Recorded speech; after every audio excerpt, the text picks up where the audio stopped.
The Kentucky Air National Guard's 123rd Airlift Wing is one of the most decorated units in Air Force history, with 17 Air Force Outstanding Unit Awards, 8 Distinguished Flying Unit plaques, and multiple other awards, including the Spatz and Metcalf trophies. That legacy is a testament to the dedication of its airmen, who have continually answered the call to serve wherever they're needed. Since 9/11 alone, the Wing's airmen have deployed to over 36 countries worldwide, logging more than 300,000 days of service, much of it in combat zones. From the wars in Iraq and Afghanistan to humanitarian missions in Somalia, Bosnia, and the Ebola crisis in East Africa, to disaster recovery assignments following earthquakes in Japan and Haiti, and homeland hurricanes like Katrina, Harvey, Irma, and Maria, the Kentucky Air Guard has been a key participant. This commitment to global service dates to the Wing's earliest days in 1947, but one of its most significant federal missions took place in 1968, when the Wing, then known as the 123rd Tactical Reconnaissance Wing, was mobilized in response to the Pueblo crisis. On January 23, 1968, the North Korean military seized the USS Pueblo, a U.S. Navy intelligence vessel operating in international waters, killing one crew member and capturing 82 others. The incident raised international tensions to near crisis level and precipitated the call-up of the Kentucky Air National Guard.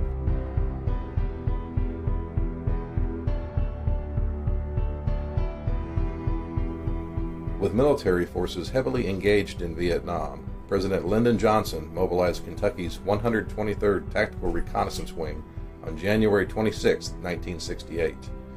Air Guard units in Arkansas and Nevada were attached to the Kentucky Wing for administrative purposes, and those units were also called to federal service.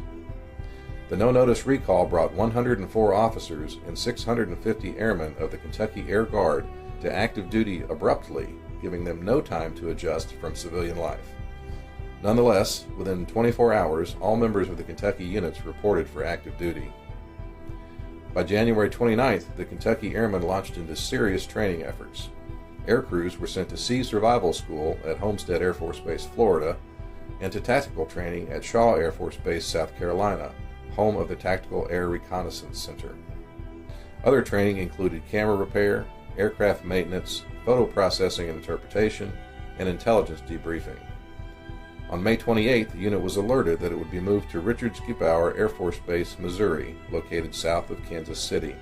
Farewell ceremonies were held in Louisville July 9th for the departing units, and RF-101 Voodoo aircraft from Kentucky and Nevada were deployed July 12th to Missouri. Back in Louisville, personnel from the inactivated portions of the Kentucky Air Guard were beginning to leave for other assignments. 131 Kentuckians were reassigned to 30 separate bases in the continental United States, and 173 were sent overseas. Of those leaving the country, 156 went to 6 bases in Korea, 14 to 2 bases in Japan, 1 to South Vietnam, and 1 to Libya. The main group of personnel assigned to Richard Schiebauer reported July 22nd, and the Wing's 165th Squadron began its rotation to the Far East in January 1969, bound for Itazuki Air Base, Japan. While overseas, the unit flew 18 sorties per day as directed by the Operations Center at Osan Air Base, Korea. Most of the photo targets were bridges, railway complexes, communications facilities, airfields, and radar sites. One of their biggest jobs was pre-strike photography for Exercise Focus Retina, then the longest airborne assault in history, which took place in March.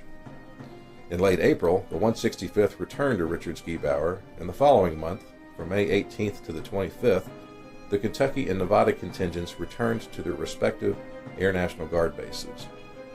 A deactivation ceremony for the Kentucky Air Guardsmen was conducted in Louisville on June 9, 1969.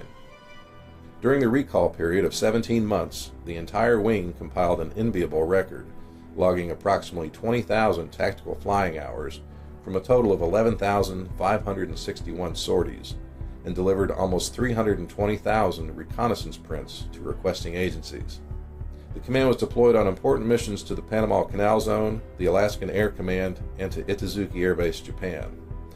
It also lost one of its aircrew members, Captain Robert W. Sawyer, who was killed when he ejected from his disabled RF-101 Voodoo during a flight near Kansas City on August 5, 1968. At various ceremonies, 37 individual awards were presented to Kentucky Air National Guardsmen for outstanding performance during the recall, including the Bronze Star Medal. Performance during the period also earned the unit its very first Air Force Outstanding Unit Award.